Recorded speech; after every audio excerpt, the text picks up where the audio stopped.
गरीब मायका। मोहिनी के 3 बेटे थे। पति खूब अच्छा कमाता और बड़े घर के ऐश सब था मोहिनी के जीवन में। लेकिन एक चीज जो नहीं थी वो थी सुकून। मेरी बहन और मेरा भाई दोनों गरीब, लेकिन मैं मेरे पास तो नोट की बरसात है। तभी मोहिनी की बहन वीना उसके दरवाजे आ जाती है। अरे मोहिनी, कैसी है? मेरे घर में ना सिलेंडर खत्म हो गया है। तेरे पास तो इतने पैसे हैं, भरवा देना मेरा सिलेंडर। पैसे जैसे ही आ जाएंगे मैं दे दूंगी। तभी मोहिनी का पति राकेश आ जाता है। क्या है विना, ये अपने घर की परेशानी हम लोगों के घर ना गाया करो। तुम्हारी बहन को तुम लोगों पर तरस आ जाता है और वो पैसे देने लग जाती है। मुझे ये बिल्कुल पसंद नहीं है। ओ जीजा जी, नहीं, मैं तो वो बस अच्छा, मैं चलती हूँ। वीना वहां से चली जाती है। उसके जाने के बाद अच्छा किया जो आपने सुना दिया।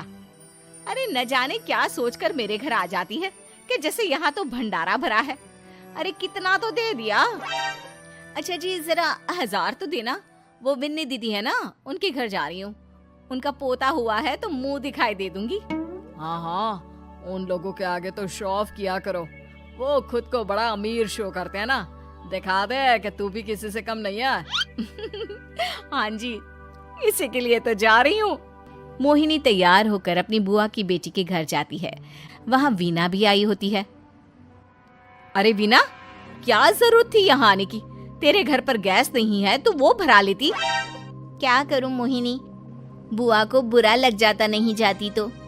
वैसे मेरे पास एक जोड़ा बच्चे का कपड़ा रखा था, वही अपनी चांदी के पायल के साथ देने जा रही हूँ। घर पर गैस थी नहीं, सोचा परिवार यहीं खाना खा लेगा, बाकी सुबह का सुबह देखा जाएगा। मोहिनी को बहन पर दया आ जाती है। ए वीना, लेकिन पैसे वापस कर देना, तेरे जीजाजी हिसाब लेते हैं। मोहिनी भी क्या करती, गरीबी में बहन का सहारा ही उसके जीवन जीने का आधार था। फिर एक रोज, सुनिए, भाई के घर बेटी हुई है, मुझे माँ के पास जाना होगा। अरे उस घर में ना कूलर है ना एसी, कैसे रहोगी तुम? हाँ, वही सोच रही हूँ कि अकेली जाऊं, बच्चों को साथ ना ले जाऊं।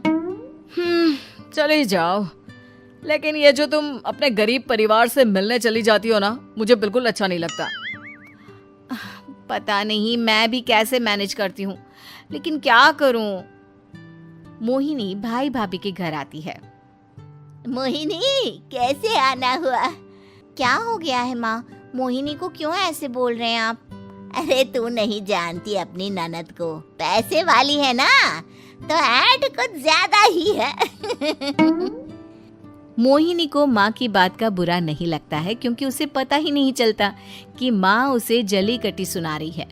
वो भाभी की बच्ची के साथ लेन देन करती है और वहाँ से चली जाती है। उसके जाने के बाद, माँ, क्यों आप मोहिनी को इतनी सारी बातें सुनाती हो? भाई का बेटा बोल पड़ता है। माँ, क्योंकि दादी जानती है कि बुआ के अंदर घमंड है। सही बोल रहा है मोहन। बहू भले तुझे ना दिखता हो, लेकिन मुझे और मोहन को दिखता है कि वो कितनी घमंडी है। इस मोहन के बच्चे को काम पर लगा दो ना, किसी दुकान या किसी होटल में बर्तन धो लिया करेगा। कम से कम 4 पैसे और आएंगे घर में। देख मोहिनी, माना तेरे पास पैसा है, लेकिन तेरे भाई के दिन इतने भी बुरे नहीं चल रहे कि वो अपने बच्चे की पढ़ाई रुकवाकर उससे बर्तन धुलवाए। मोहन माँ की ओर देखता है, जैसे आंखों से बोल रहा हो, देख लिया बुआ का हाल। हाँ मोहिनी, बात तो सही है, लेकिन अभी मोहन को पढ़ना है। आखिर तुम भी तो अपने दोनों बेटों को पढ़ा रही हो ना।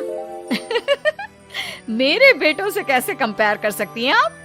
अरे वो तो कलेक्टर बनेंगे। हाँ, कल को वो मोहन को नौकरी में रख लेंगे, क्यों? मोहिनी कुछ दिन और रहकर चली जाती है।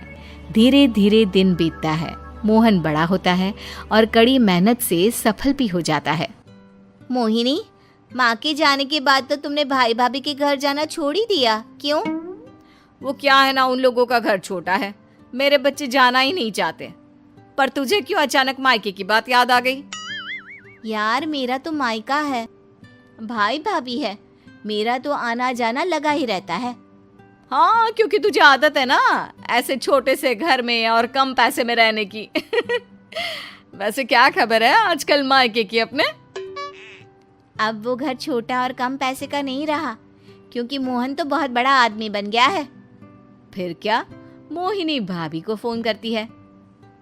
मोहन किसी बड़ी कंपनी का मैनेजर हो गया है क्या भाभी? क्या ये सच है? हाँ मोहिनी दीदी, अब तो हम लोगों के गरीबी के दिन कट गए।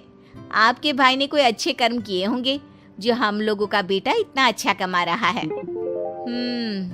देख लो भाभी, पहले भी आपने कई गलतियां की थी, आप थोड़ा संभल कर चलना। भाभी को मोहिनी की बात समझ में नहीं आती कि वो क्या कहना चाहती है। फिर एक दिन वीना मोहिनी से कहती है, मोहिनी, हमारा भतीजा मोहन अच्छा कमा रहा है, क्यों ना मैं अपने बेटे की नौकरी के लिए उससे बात करूं। अरे बुआ का बेटा है, ये सोचकर मदद तो करेगा ना। हाँ हाँ, क्यों नहीं करेगा, उसके बुरे दिन में तो हम भी खड़े थे। मोहन को वीना फोन करती है और अपने बेटे की मदद करने की बात करती है। हाँ हाँ बुआ, क्यों नहीं, आप सिद्धार्थ को भेज दें, मैं अपनी ही कंपनी में उसकी नौकरी करवा देता हूँ। दिन बीतते हैं, अब वीना के हालात भी अच्छे हो जाते हैं। क्या बात है वीना, तूने भी कार ले ली, वो भी इतनी अच्छी। हाँ मोहिनी, अपने भतीजे के कारण तो हम लोगों के दिन अच्छे हो गए। उसने सिद्धार्थ की नौकरी लगवा दी है, वो भी शानदार। ठीक है, लेकिन पैसे ख्याल से खर्च करना। वो क्या है ना, पैसे आने आसान है लेकिन संभालने मुश्किल। मोहिनी घर पर अपने पति से बात करती है। देखो ना, सबके पास पैसे हैं, एक वक्त था जब मैं ही अमीर हुआ करती थी। लगता है कि ज्यादा दिन नहीं रह पाओगी, मेरी नौकरी को कुछ साल ही बचे हैं और तुम्हारे दोनों लड़के निकम्मे हैं। उन लोगों को बोलो ना कि नौकरी करे। तभी वहां मोहिनी के बेटे भी आ जाते हैं। अरे हमें क्या मोहन समझा है जो दिन रात गधे की तरह काम करते रहे। खैर, दिन फिरते हैं और मोहिनी के पति की नौकरी भी खत्म हो जाती है। मोहिनी क्या करे, थोड़े से पैसे में गुजारा नहीं हो रहा है। तो क्या करे, मेरी समझ में कुछ नहीं आ रहा। मोहन को बोलो ना कि वो इन दोनों के लिए नौकरी देखे, जैसे सिद्धार्थ के लिए नौकरी देखी है। मोहिनी क्या कहती, उसे अपने वो दिन याद आ जाते हैं जब उसने भाभी से मोहन को नौकर बनने की सलाह दी थी। क्या हो गया, क्या सोच रही हो मोहिनी?